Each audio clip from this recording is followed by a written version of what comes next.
जय श्री राधे। यदि आप भी थोड़ा बहुत ही भजन कर पाते हैं तो आप भी भगवान श्री कृष्ण की कृपा दृष्टि पा सकते हैं। आइए जानते हैं कैसे। देवर्षि नारद जी कहते हैं कि अभी जिसने भजन भगवान का शुरू किया और पूरा नहीं हुआ और भ्रष्ट हो गया या शरीर छूट गया, तो कह रहे हैं वो कर्म धर्म करने वालों की गति को नहीं, वो उत्तम गति को प्राप्त होगा। वो क्योंकि उसने भजन माला किया, उसने 10 माला किया, 50 माला किया, अब ये भजन उसकी उन्नति करेगा। वो कुलवान ऐश्वर्यवान ऐसे उत्तम कुलों में जन्म लेगा और जन्म से ही उसकी भक्ति का रंग चढ़ेगा और आगे। ये महाराज जी देखा जाता है कि कुछ बच्चे ही बचपन से ही भगवत मार्ग पे चलने के लिए प्रेरित हो जाते हैं, क्योंकि उनका पूर्व का भजन है। ये पूर्व का। हाँ, अब जैसे अपने जीवन में देखा कि हमको किसी ने समझाया नहीं है कि भजन करने का उत्तम कार्य होता है, ऐसा कुछ नहीं। जब हम आके स्कूल से बैठते, बाहर दरवाजे के तखत रखा था, जो इसमें तखत में बैठते एकांत होते, तो वह एक गणित चलने लगती थी अपने आप दिमाग में। यार माँ मरेगी, पिता मरेगा, परिवार, ये कौन मेरा है, मेरा कौन है, आखिरकार हमारे जीवन का लक्ष्य क्या है। एक कक्षा 5 की बात बता रहे, 10, 12, 40 साल तो पढ़ते ही होंगे रोज, ढेर सा। फिर हमारे मन में एकदम भागो, संसार से भागो, भगवान को प्राप्त करो। हम ये बताना चाहते हैं ये कौन मुझे सिखा रहा था, क्योंकि हमारे हृदय की बात है ना, ये मुझे कौन, ये पूर्व का भजन। पूर्व में भगवत प्राप्ति नहीं हुई तो वो भजन व्यर्थ नहीं गया। इस जन्म में बचपन से उत्तम कुल ब्रह्म ऋषियों के परिवार में जन्म दिया और बचपन से भागवतिक संस्कार संत समागम निकाल के देखो भगवान के मार्ग में। तो भजन कभी व्यर्थ नहीं जाता, चाहे 100 नाम ही क्यों ना हो। वो धर्म कर्म जैसा नहीं है, भजन कोई ऐसा नहीं, भजन अविनाशी। वो से भक्ति बीज पलटे नहीं, जो जुग जाए अनंत, ऊंच नीच कुल उपजय होए संत को संत। थोड़ा भी भजन उसका नाश नहीं होने देगा। तो जो भजन कर रहे हैं, विषय भी भोग रहे हैं, अभी पूर्ण रूप से भजनानंदी नहीं हुए हैं, तो उनको चांस मिलेगा, उनका अगला जन्म होगा।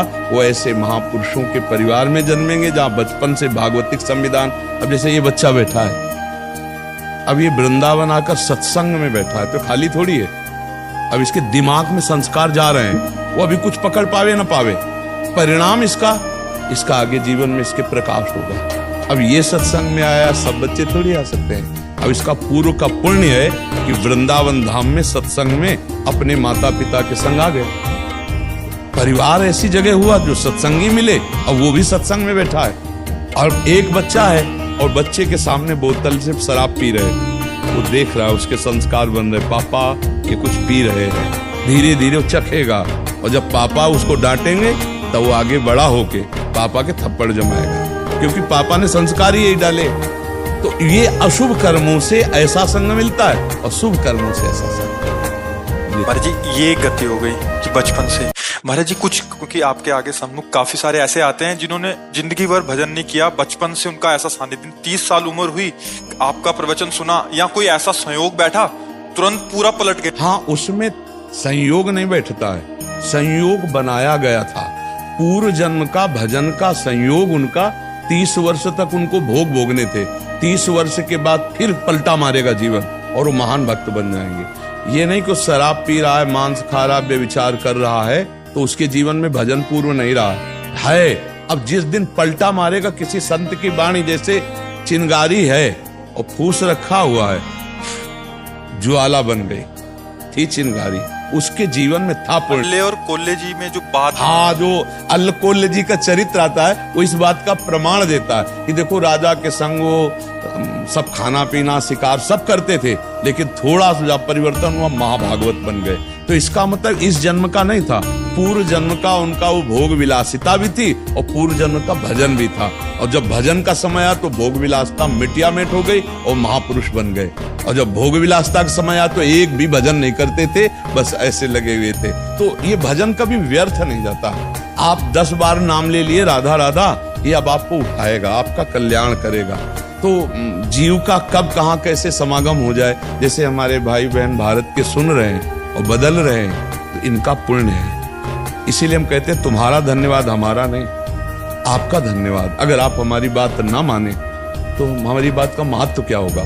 आपने बात को पकड़ा, आपने बात को माना, तो आपके जीवन का परिवर्तन हुआ, तो आपको धन्यवाद। महाराज जी, आप एक वक्तव्य में कहते हैं पुण्य पुंज बिन बिले न संता जी। तो मतलब पहले उनका बिल्कुल बिल्कुल, हाँ बिल्कुल बिल्कुल बिल्कुल। इसमें दो विभाग किए गए, एक है पुण्य पुंज बिन मिले न संता, और एक है अवमय भाव भरोस हनुमंता बिनु हरि कृपा मिले नहीं संता। तो ये बात है कि हमारे कहीं ना कहीं कोई पुण्य, अब जैसे आप भाई कहीं विदेश में रहते हैं और इन्होंने बताया कि हमारी कोई श्रद्धा नहीं थी, और फिर अचानक श्रद्धा बिना कैसे सत्संग सुन लिए? ये विचार करो, जब संतों से श्रद्धा ही नहीं है तो फिर सुने कैसे? तो कहीं ना कहीं श्रद्धा थी, ये जान नहीं पा रहे थे। इनके अंदर श्रद्धा थी, पर इनकी श्रद्धा को जागृत करने की जरूरत थी, फू मारने की, चिंगारी थी, तभी पकड़ लिया। देखो आज वृंदावन में संत समागम में बैठे, ऐसा नहीं कि ये नास्तिक थे, ऐसा नहीं कि ये दुष्ट थे, श्रद्धा थी पर वो दबी हुई थी। वचन गए, एकदम जागृत हो गई वो थी। अगर होती नहीं तो हमारी वाली भी वीडियो की लाइन ऐसे क्रॉस कर देते, लेकिन इन्होंने सुना, इसका मतलब श्रद्धा थी, अब वो जागृत हो गई, तो आज वृंदावन में हमारे सामने बैठे। आप ये समझो, हर जीव का किसी भी समय कल्याण हो सकता है। भगवान की कृपा कभी भी ऐसा ठोकर लगा सकती है, ऐसा संयोग बना सकती है कि वो नीच से नीच आचरण करने वाला वो एक महापुरुष बन सकता है। देखो बिल्व मंगल जी चिंतामणि वैश्या में कितना आसक्त थे, ठोकर लगी और महात्मा बिल्व मंगलाचार्य बन गए, नहीं बन गए? जो सीधा राम नहीं बोल पा रहे थे वो ब्रह्म ऋषि बन गए। क्या है भगवान के चमत्कार का देखो प्रभाव। एक नीच आचरण करने वाला महापुरुष बन सकता है, क्योंकि वो भगवान का अंश है। जब चाहेगा तब बदल जाएगा, वो भगवान का अंश है।